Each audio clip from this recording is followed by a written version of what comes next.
غیر مسلموں کی عیدوں اور تہواروں میں شرکت کا حکم۔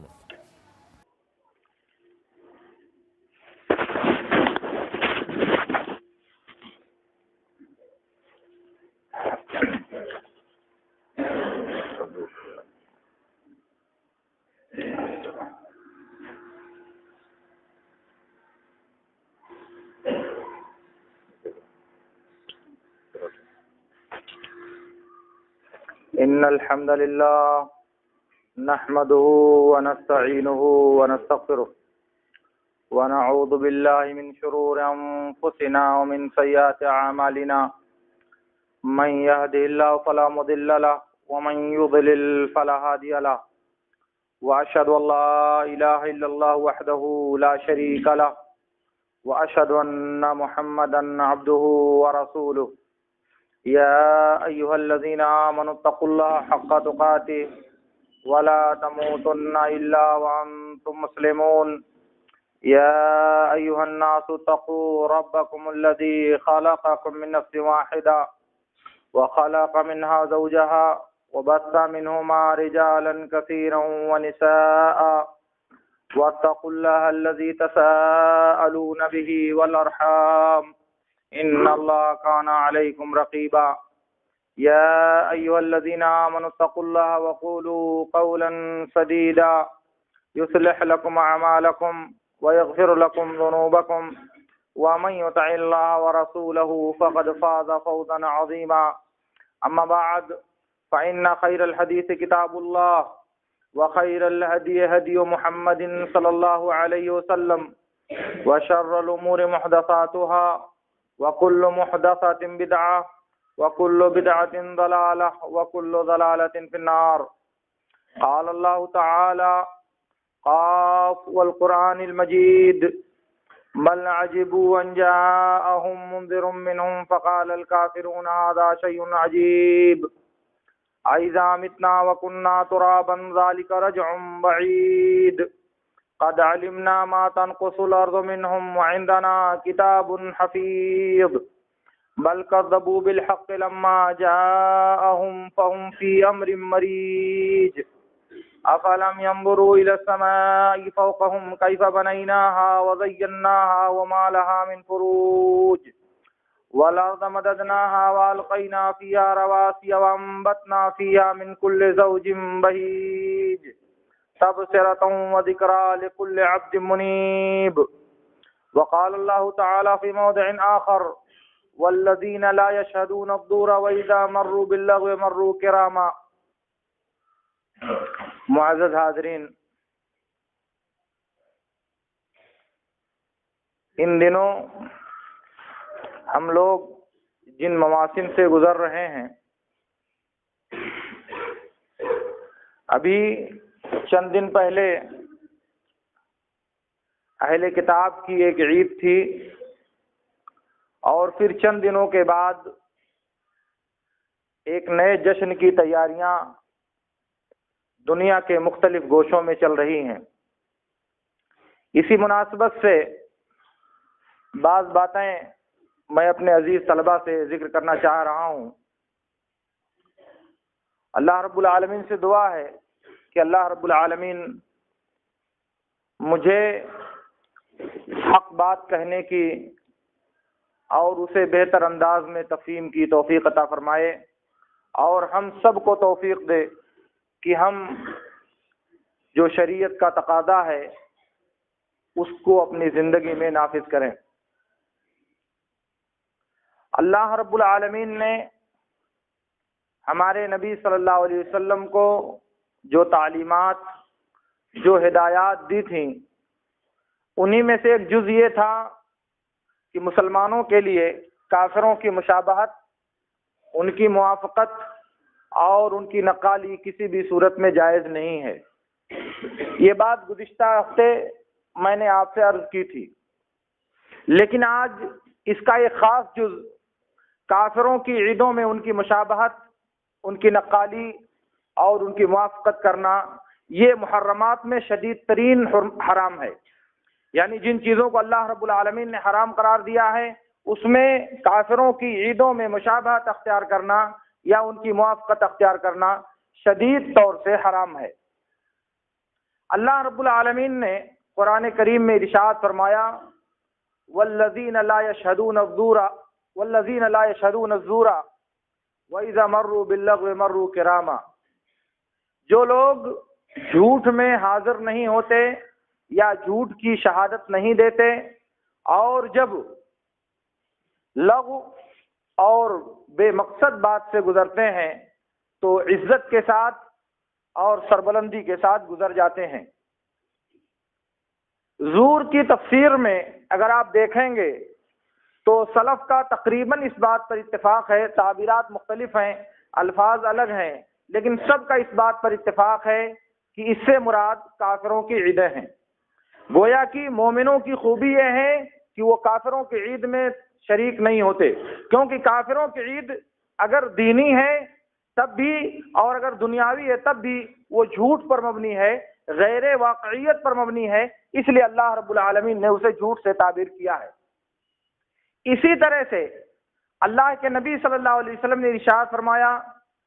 جیسا کہ ابو داؤد اور احمد وغیرہ کی روایت میں ہے، من تشبہ بقوم فہو منہم، جو کسی قوم کی مشابہت اختیار کرے گا وہ انہی میں سے ہو جائے گا۔ اور آپ کو معلوم ہے کہ کفر کا سب سے نمایاں شعار اور کفر کا سب سے واضح جو نشان ہے وہ ان کی عیدوں میں مشارکت ہے۔ اسی لیے ایک دوسری روایت میں ہے جسے احمد وغیرہ نے بسند صحیح روایت کیا ہے، اللہ کے رسول صلی اللہ علیہ وسلم نے ارشاد فرمایا لیس منا من تشبہ بغیرنا، جو دوسروں کی مشابہت اختیار کرے وہ ہم میں سے نہیں ہوگا۔ میں نے عرض کیا کہ مشابہت کی قبیح ترین شکل یہ ہے کہ دوسروں کی عیدوں میں انسان اپنے آپ کو شریک کرے۔ بخاری وغیرہ کی بعض روایتوں میں ہے اللہ کے رسول صلی اللہ علیہ وسلم نے ارشاد فرمایا خالف المشرکین، مشرکوں کی مخالفت کرو۔ یہ مخالفت ان کے تمام اعمال اور ان تمام چیزوں میں ہے جنہیں دینی یا قومی شعار قرار دیا جا سکے۔ اسی طرح سے ہم روزانہ فرض نمازوں میں ہر نماز میں اللہ رب العالمین سے دعا کرتے ہیں اہدنا الصراط المستقیم صراط الذین انعمت علیہم غیر المغضوب علیہم ولا الضالین۔ یہ مغضوب علیہم اور ضالین یہ یہود و نصارہ ہیں، ان کے طریقے سے بچنے کی ہم ہر حال میں اللہ رب العالمین سے دعا کرتے ہیں۔ تو ان کے طریقے کا سب سے واضح جو شعار ہے وہ ان کی عیدیں ہیں، جو ہم اللہ تعالیٰ سے دعا کرتے ہیں کہ تو ہمیں ان کے طریقے سے بچا۔ جو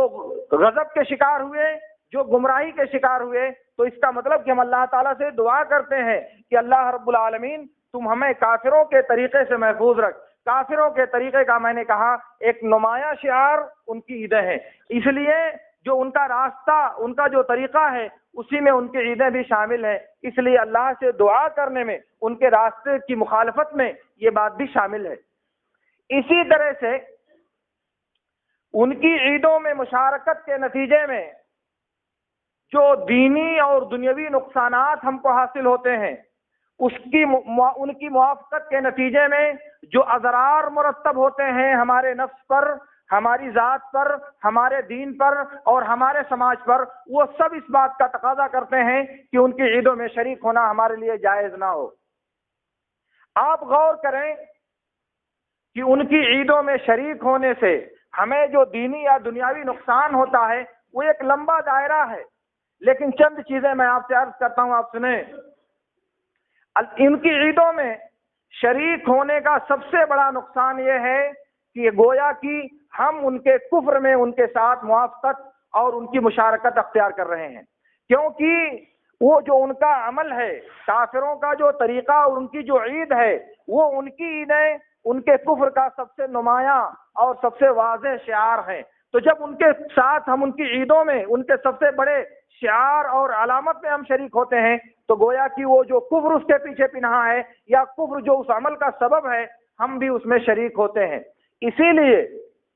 ان کی عیدوں میں شریک ہونے کا مطلب ان کے عمل سے رضامندی، اور یہ عمل کفر ہے اس کا مطلب ان کے کفر سے رضامندی کا اظہار ہے۔ یہ سب سے عظیم نقصان ہے جو ایک مسلمان کو ان کی عیدوں میں شریک ہونے سے لاحق ہوتا ہے۔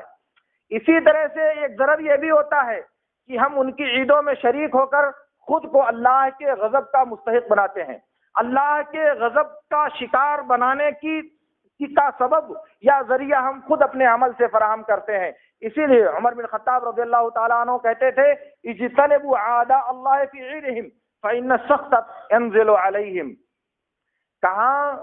کہ اللہ کے دشمنوں یعنی کافروں کی عیدوں سے بچو، کیونکہ اللہ کا غضب ان کے اوپر نازل ہوتا ہے۔ تو کافروں کے عید کے جو مقام اور اس کی جو جگہیں ہیں، ان جگہوں میں اللہ رب العالمین کا غضب نازل ہوتا ہے۔ اسی طرح سے ان کی عیدوں میں شریک ہونے کا ایک نقصان یہ بھی ہوتا ہے کہ ہماری مشارکت سے ان کو خوشی ہوتی ہے، کیونکہ وہ جو باطل اور کفر کا راستہ اپنائے ہوئے ہیں اس راستے پر ان کو تقویت حاصل ہوتی ہے۔ ایک تو اس معنی کر کے کہ مسلمانوں کے شریک ہونے سے ان کو اپنے باطل دین کے بارے میں اطمینان اور اعتقاد بڑھتا ہے کہ ہمارا طریقہ اگر حق نہیں ہوتا تو لوگ ہمارے ساتھ کیوں شریک ہوتے۔ اور دوسرا نقصان ان کی خوشی کا دوسرا سبب یہ بھی ہو سکتا ہے کہ مسلمانوں نے اپنا دین ترک کر کے ہمارے دین میں شمولیت اختیار کر لی ہے، اپنے دین کے طریقے کو پس پشت ڈال کر ہمارے دین کے طریقے میں اور ہماری عید میں وہ شریک ہوئے ہیں، یہ ان کے اطمینان قلب اور مسرت کا سبب بنتا ہے۔ گویا کہ مسلمانوں کا ان کی عیدوں میں شریک ہونا انہیں سکون، مسرت اور خوشی فراہم کرنے کا ایک سبب ہے۔ اور ایک اور نقصان اس کا یہ بھی ہوتا ہے اسی کے ساتھ کہ اس سے ان کی تعداد میں اضافہ نظر آتا ہے۔ آپ باطل اعمال اور بدعت کفر کے جو مواقع اور ان کی جو عیدیں ہیں ان کو آپ دیکھیں تو آپ کو سمجھ میں آئے گا کہ اگر مسلمانوں کی ایک بڑی تعداد ان پروگراموں میں شریک نہ ہو تو شاید اس کی وہ آن اور اس کی وہ شان باقی نہ رہے۔ تو اس سے ان کی تعداد میں اضافہ نظر آتا ہے، دیکھنے والوں کو سمجھ میں آتا ہے کہ یہ فلاں قوم کی عید ہے، اس قوم کے اتنے زیادہ لوگ ہیں جو اس دین کو ماننے والے یا اس پر عمل کرنے والے ہیں۔ آپ ہندوستان کے حالات میں اس بات کو شاید کم سمجھ سکیں، مگر اور دوسری دنیا میں جہاں اقلیت میں ان کی تعداد نظر آتی ہے، جہاں یہ جشن منانے والے تھوڑے ہوتے ہیں، وہاں پر جب دوسری قومیں شریک ہوتی ہیں تو اس سے یہ ظاہر ہوتا ہے کہ ان کی تعداد میں دوسرے لوگ شریک ہو کر کے اضافہ کرنے کا سبب فراہم کر رہے ہیں۔ اسی طرح سے جو عید ہوتی ہے، ایک بڑا اور عظیم نقصان یہ بھی ہے، جو عید ہوتی ہے اس عید میں انسانوں کو اس عید میں شریک ہونے سے دینی اور دنیاوی تمام طرح کے فائدے حاصل ہوتے ہیں۔ جیسے مسلمانوں کی عید ہے، مسلمان اس میں نماز پڑھتا ہے، تکبیر پکارتا ہے، صدقہ کرتا ہے، قربانی کرتا ہے اور اللہ کی تسبیح و تحمید بیان کرتا ہے، خطبہ سنتا ہے اور امام کی تقریر سن کر کے اپنے ایمان کو منور کرنے کی کوشش کرتا ہے۔ اسی طرح کافروں کی جو عیدیں ہیں اس میں بھی جب انسان شریک ہوتا ہے تو اس سے بھی کافر دینی اور دنیاوی دو اعتبار سے فائدہ اٹھانے کی کوشش کرتا ہے۔ دینی اعتبار سے تو اس طرح کہ اس کے دین کے جو مبادی،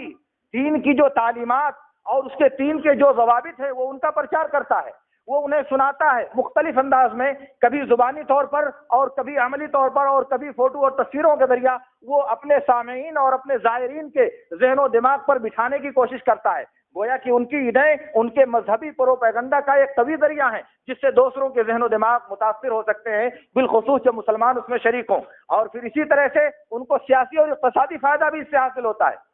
سیاسی فائدہ تو افراد کی قوت آپ دیکھ رہے ہیں، اقتصادی طور پر مسلمان جب اس میں شریک ہوتے ہیں، ان کی چیزوں کو خریدتے ہیں، ان کی اشیاء کو خرید کر گھر لاتے ہیں، ان کے بچے شریک ہوتے ہیں، تماشے اور کھلونے کے سامان ان کے ہاں سے خریدتے ہیں، تو ظاہر ہے کہ ان کا بہت بڑا فائدہ ہوتا ہے اور اس کا سارا نقصان مسلمانوں کو برداشت کرنا پڑتا ہے۔ اس کا مطلب یہ ہوا کہ یہ وجوہات وہ ہیں جنہیں اسلامی شریعت نے اس لیے متعین کیا ہے کہ مسلمانوں کے لیے کافروں کی عیدوں میں مشابہت اختیار کرنا، اس میں شریک ہونا کسی بھی طور پر جائز نہیں ہے۔ البتہ یہ بات آپ جان لیں کہ مشابہت کی شکلیں کیا ہیں،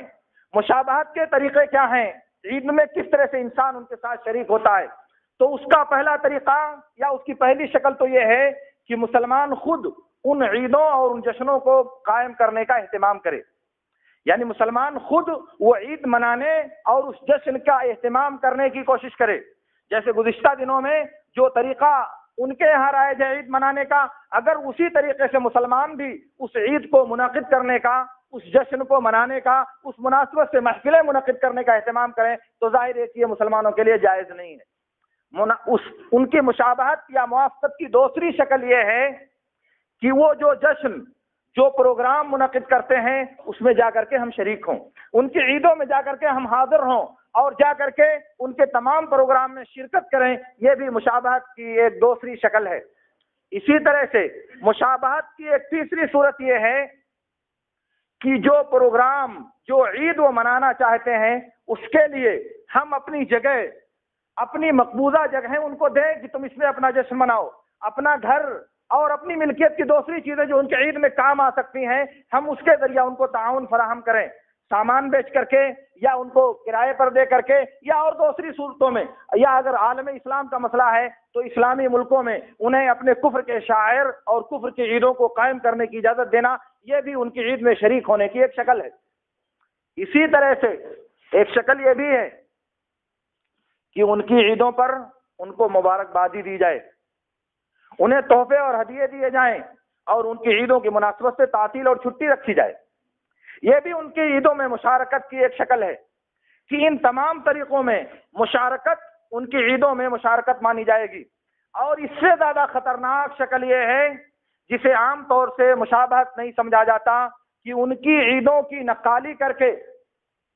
اسی جیسی عیدیں اپنے اندر پیدا کرنے کی کوشش کی جائے، ان کے عیدوں کو تو نہیں اپنایا جائے، ان کے عید کے دنوں میں تو عید نہیں منائی جائے، لیکن ان کی نقل اتارتے ہوئے، اس کی موافقت اختیار کرتے ہوئے دیگر دنوں میں اسی جیسی عید، اسی جیسا جشن اور اسی جیسی محفل منعقد کرنے کی کوشش کی جائے، یہ سب سے خطرناک شکل ہے۔ جیسے عام طور پر مسلمانوں کے یہاں یہ شکلیں پائی جاتی ہیں کہ مسلمان ان کی عیدوں میں شریک تو نہیں ہوتے، لیکن جیسے نئے سال کی آمد پر جشن منانا، تو وہ عیسوی سال کی آمد پر جشن مناتے ہیں، مسلمان ہجری سال کی آمد پر جشن منانے کی کوشش کرتے ہیں۔ یہ نقالی انہی کی وجہ سے پیدا ہوئی ہے، ورنہ اسلامی شریعت میں یہ نئے سال کا آنا اور جانے کا کوئی جشن موجود نہیں ہے۔ اسی طرح سے جو جبلی وغیرہ کے جشن منائے جاتے ہیں، 25 سال گزرنے پر، 50 سال گزرنے پر، 75 سال گزرنے پر، silver jubilee, golden jubilee, diamond, یہ جبلیاں جو منائی جاتی ہیں یہ انہی کی نقالی میں ہیں، ورنہ اسلامی شریعت میں اس کا کوئی وجود نہیں۔ یہ جبلی کا جشن یہودیوں کے دین کا ایک مقدس جز ہے، جس کی طرف ابھی ہم انشاءاللہ ہو سکتا ہے۔ یہ جو مختلف شکلیں ہیں، یہ جو مختلف مظاہر ہیں ان کی موافقت کے، ان میں سے کسی بھی صورت میں اگر کسی بھی عمل کے ذریعہ ان کی موافقت کی جائے تو اس حرمت میں، یہ اس حرمت میں شامل ہے جسے اللہ رب العالمین نے مسلمانوں کے لیے ہر صورت میں حرام قرار دیا ہے۔ اس لیے مسلمانوں کے لیے کافروں کی عیدوں میں ان میں سے کسی بھی ذریعے سے یا ان کے علاوہ کسی اور ذریعے سے اگر مشارکت یا موافقت یا مشابہت پائی جاتی ہے تو ہمارے دین میں کسی بھی صورت میں جائز نہیں ہے۔ اور یاد رہے کہ ان کی عیدوں میں ایک تو وہ شامل ہے جس دن وہ عید اور جشن مناتے ہیں، اسی کے ساتھ دو چیزیں اور شامل ہیں، ان کی عیدوں میں دو اور چیزیں شامل ہیں۔ ایک چیز تو وہ اسے حریم عید کہا جاتا ہے۔ حریم عید کا مطلب یہ ہے کہ عید سے پہلے اور عید کے بعد جن چند دنوں میں عید کی تیاریاں کی جاتی ہیں، عید کے بعد والے اعمال انجام دیے جاتے ہیں، وہ دن عید کا تو نہیں ہوتا، لیکن عید سے متصل ہونے کے ناطے، عید سے قریب ہونے کے ناطے ان دنوں میں بھی بعض اعمال انجام دیے جاتے ہیں، ان دنوں میں بھی بعض چیزیں ادا کی جاتی ہیں اسی عید اور اسی جشن کی مناسبت سے۔ مثال کے طور پر بعض کمپنیاں اس دن کی مناسبت سے اپنی ٹیلی فون قیمتوں میں اور ان کے ریٹ میں کمی کر دیتی ہیں۔ جیسے 25 دسمبر کی مناسبت سے آپ کسی بھی ملک میں کہیں بھی فون کریں تو آپ کو کال در انتہائی معمولی دینی پڑے گی، یا اسی طرح سے اور جو نئے سال کی مناسبت ہے، اس مناسبت سے اگر آپ کسی ملک میں فون کرتے ہو تو کمپنیاں ڈسکاؤنٹ دیتی ہیں۔ ظاہر ہے کہ اسی عید کی وجہ سے ہے، تو وہ ڈسکاؤنٹ صرف ایک دن نہیں ہوتا، وہ اس کے چند ارد گرد کے چند دن ہوتے ہیں۔ اسی طرح سے بعض تجارتی کمپنیاں اس موقع کی مناسبت سے اور اس جشن کے آگے اور پیچھے بعض میلے منعقد کرتی ہیں، بعض تجارتی سامان کا ایکسکیوزن یا جشن مناتی ہیں یا میلہ لگاتی ہیں، سامانوں پہ خصوصی ڈسکاؤنٹ اور خصوصی ترخیص کی جاتی ہے، اسے سستا دیا جاتا ہے۔ کیوں؟ اسی پروگرام کی مناسبت سے۔ تو وہ تو دن عید کا نہیں ہوتا صرف، لیکن اس کے ارد گرد ہفتہ بھر 4 دن 5 دن جو بھی یہ میلہ لگتا ہے جس میں خصوصی ڈسکاؤنٹ دیا جاتا ہے، یہ سب انہی کی مشابہت کی شکلیں ہیں اور یہ سب انہی کی نقالی کی صورتیں ہیں جو ہمارے ہاں رائج ہیں۔ اور دوسری وہ چیز جو ان کے عید کی دوسری وہ چیز جو ان کے عید میں شامل ہیں، وہ تمام ایام، وہ تمام جگہیں، یعنی وہ تمام اوقات، وہ تمام جگہیں جن کی وہ لوگ تعظیم کرتے ہیں اور جن کی تعظیم ان کے علاوہ کسی دوسرے طریقے سے معلوم نہیں ہے، یعنی صرف انہی کی خصوصیت ہے، انہی کی طرف سے ہم کو یہ بات معلوم ہوئی ہے کہ وہ فلاں جگہ کو، فلاں دن کو لائق احترام اور لائق تعظیم سمجھتے ہیں۔ اگر وہ کسی دن اور کسی جگہ کو لائق تعظیم، لائق احترام اور لائق جشن قرار دیتے ہیں اور ہمیں ان کے علاوہ کسی دوسرے ذریعے سے اس کا اس طرح ہونا معلوم نہیں، یعنی اس کا واضح مطلب یہ ہے کہ ہماری شریعت میں اس کی کوئی عظمت نہیں، اس کا کوئی احترام نہیں، اور اس کے باوجود ہم اس دن اور اس جگہ کو معظم اور محترم سمجھنے کی کوشش کرتے ہیں، تو ظاہر ہے کہ یہ ان کی موافقت اور نقالی ہے، اور ایسی صورت میں ان کی عیدوں میں شریک ہونا ہے۔ یہ عید والا دن نہیں ہے، یہ جشن والا دن نہیں، لیکن بعض دن ایسے ہوتے ہیں جس کو عید کی وجہ سے یا کسی اور خصوصی مناسبت کی وجہ سے لائق احترام سمجھا جاتا ہے، تو ان اس سلسلے میں اگر ان کی موافقت کی جائے یا ان کی نقالی کرنے کی کوشش کی جائے تو یہ بھی مشابہت کی ایک قبیح ترین شکل ہوگی۔ آپ غور کریں، وہ جو حدیث بوانا ہے جس میں اللہ کے نبی صلی اللہ علیہ وسلم کے صحابی نے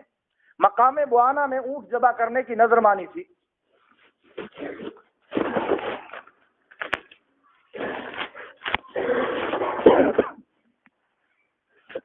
میں آپ سے عرض یہ کر رہا تھا کہ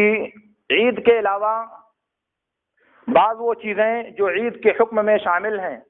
ان میں سے دوسری چیز یہ ہے کہ ہر وہ وقت اور ہر وہ جگہ،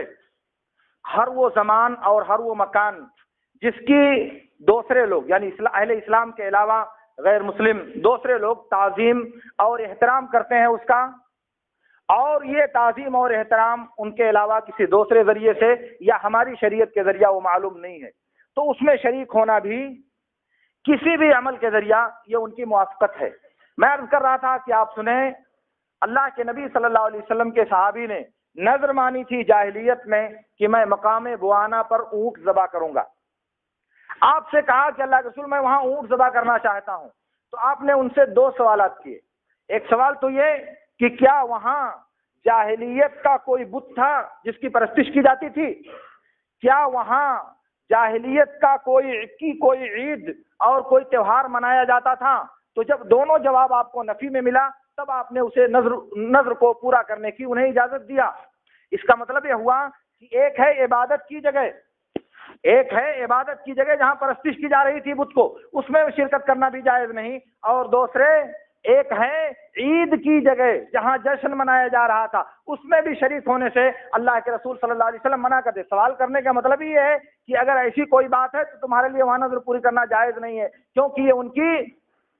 عید کی جگہ ہے۔ تو مقام عید میں یا عید کی جگہ میں مشارکت کرنے سے نبی صلی اللہ علیہ وسلم نے منع کیا ان کو، کیونکہ یہ سوال اسی لیے ہے کہ اگر ایسا ہے تو نہیں، اور اگر نہیں ہے تو پھر تمہارے لیے اجازت ہے۔ اس بات پر آپ جب غور کریں گے تو آپ کو یہ بات معلوم ہوگی کہ کافروں کی مشابہت جو ان کی عیدوں میں کی جاتی ہے، اس کی یہ جو مختلف شکلیں ہیں، ان تمام شکلوں میں اگر ان کی موافقت کسی طرح ہوتی ہے تو ہمارے لیے جائز نہیں ہے، اور کسی بھی صورت میں کسی بھی مومن انسان کے لیے یہ بات روا نہیں ہونی چاہیے کہ ایمان کی سربلندی کے مقابلے میں کفر کی ذلت اور کفر کے وہ ذلیل اعمال اختیار کرنے کی کوشش کرے جن کی وجہ سے وہ اپنا دین بھی کھوڑ بیٹھے اور دنیا تو خیر و ضائع کرے گا ہی۔ اس لیے کافروں کی مشابہت کی یہ جو شکلیں ہیں، ان کے بارے میں آپ یاد رکھ لیں کہ ایک عام قاعدہ یہ ہے کہ مشابہت کی جتنی شکلیں ہو سکتی ہیں ان میں سب سے قبیح شکل یہ ہے کہ کافروں کی عیدوں میں ان کی مشابہت اختیار کی جائے، کافروں کی عیدوں میں ان کی موافقت اختیار کی جائے، یہ مشابہت کی سب سے قبیح شکل ہے۔ اسی لیے شیخ الاسلام ابن تیمیہ رحمۃ اللہ علیہ نے اقتداء الصراط المستقیم میں ایک جگہ لکھا ہے، ان من اقبح انواع التشابہ مشارکتہم فی اعیادہم، بدترین مشابہت کی شکل یہ ہے کہ ان کی عیدوں میں شرکت اختیار کی جائے یا ان کی عیدوں میں ان کی موافقت اختیار کی جائے۔ اس لیے